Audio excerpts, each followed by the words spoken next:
Bismillahirrahmanirrahim.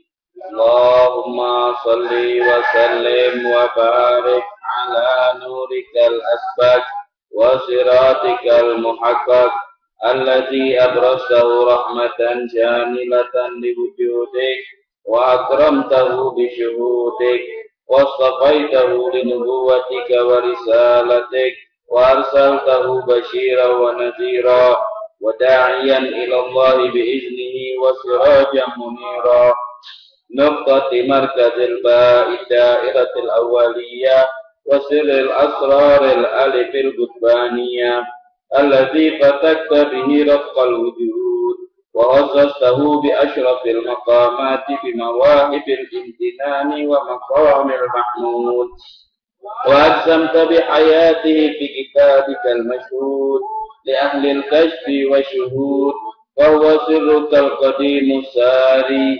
وماء جوهر الجوهرية الجاري الذي أحييت به الموجودات من معدن وحيوان ونبات قلب القلوب وروح الأرواح وإعلام الكلمات الطيبات القلم الأعلى والأرش المحيط روح الجسد الكونين وبرزه البحرين وسان الإسنين وفهر الكونين أبي القاسم أبي الطيب سيدنا محمد بن عبد الله بن عبد المطلب عبدك ونبيك وحبيبك ورسولك النبي الأمي وعلى آله وصحبه وسلم تسليما كثيرا بقدر عظمة ذاتك في كل وقت وحين سبحان ربك رب العزة عما يصفون وسلام على المرسلين والحمد لله رب العالمين.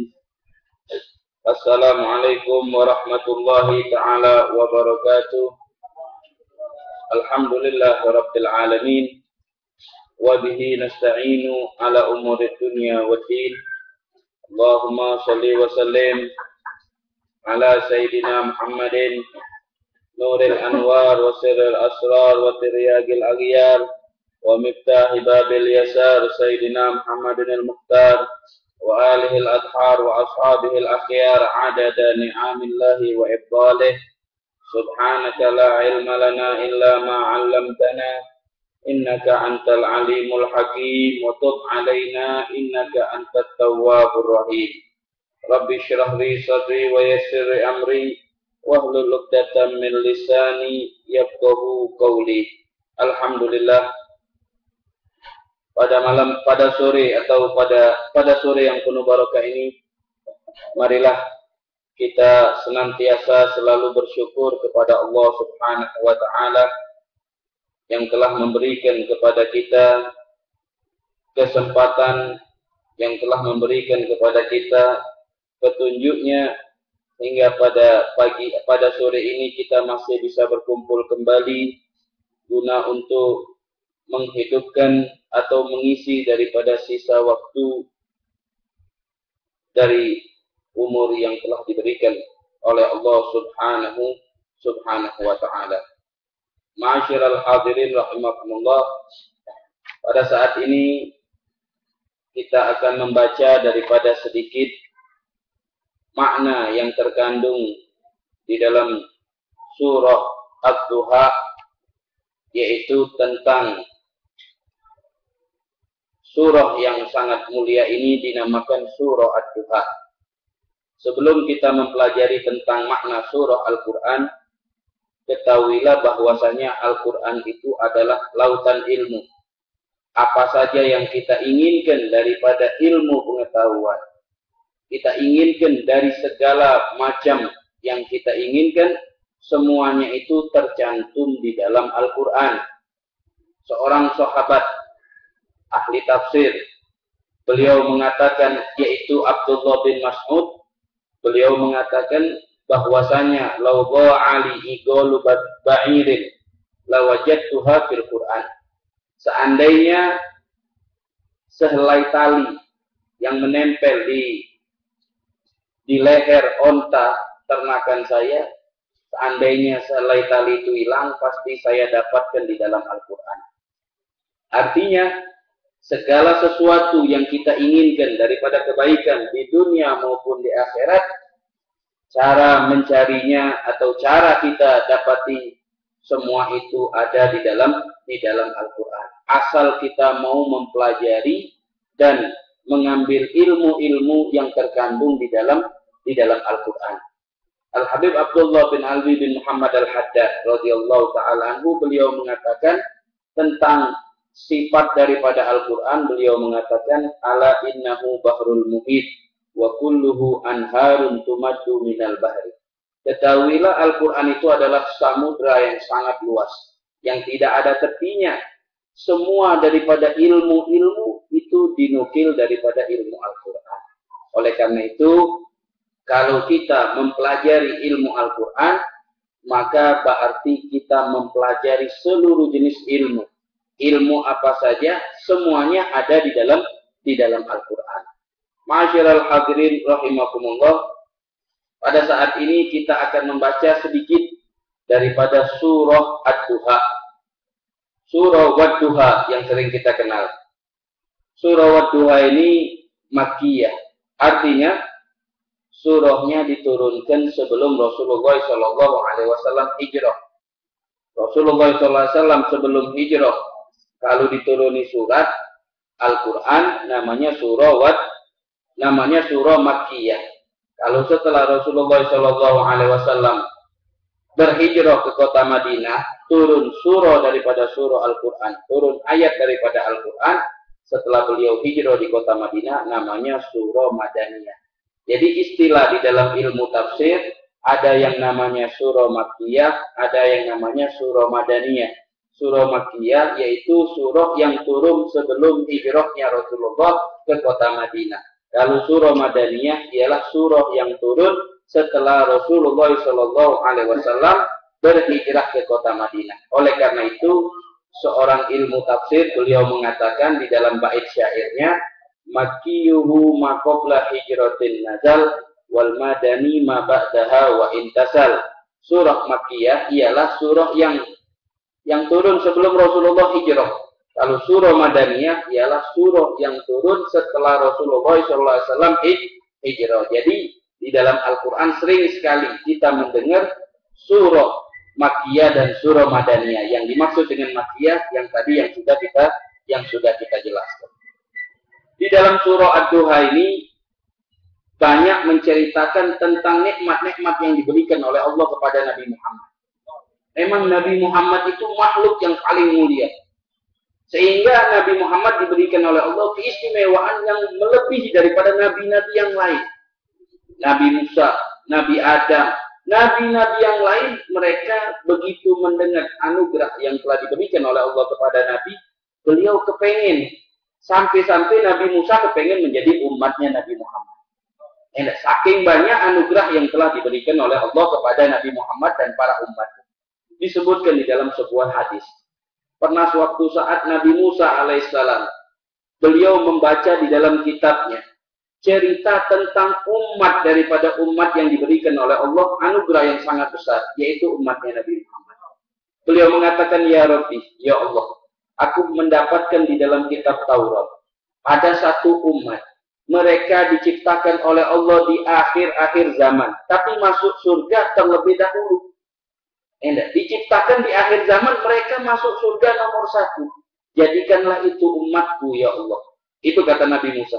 Kata Allah, itu saya berikan untuk umatnya Nabi Muhammad, untuk Nabi Muhammad dan pengikut-pengikut dan umat-umat.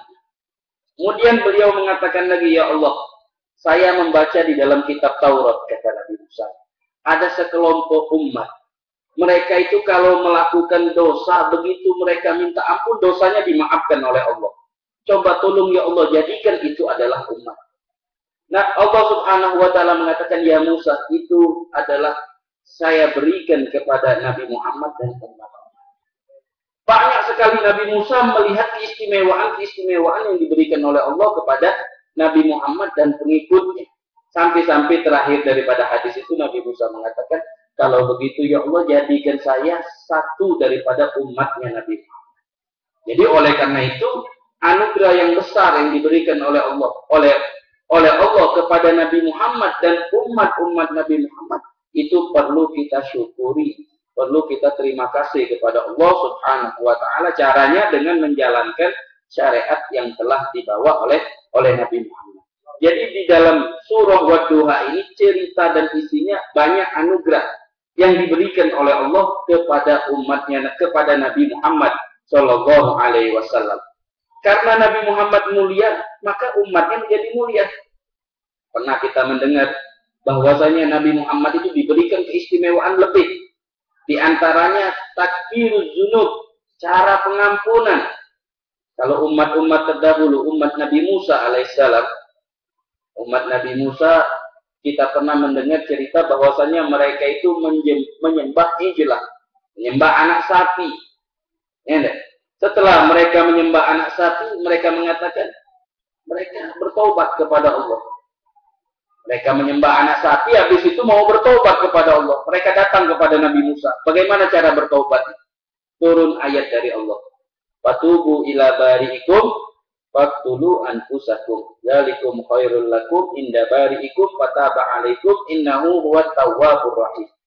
Mereka berbondong datang, kata Nabi Musa, taubatlah kalian kepada umat, kepada Allah Subhanahu wa taala.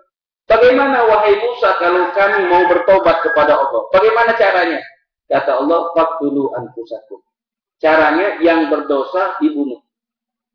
Yang berdosa dibunuh, dipenggal kepalanya. Setelah mau dipenggal kepala, dilihat ayahnya. Gimana kalau kita memenggal ayah kita sendiri? Sekejam-kejam anak, jarang.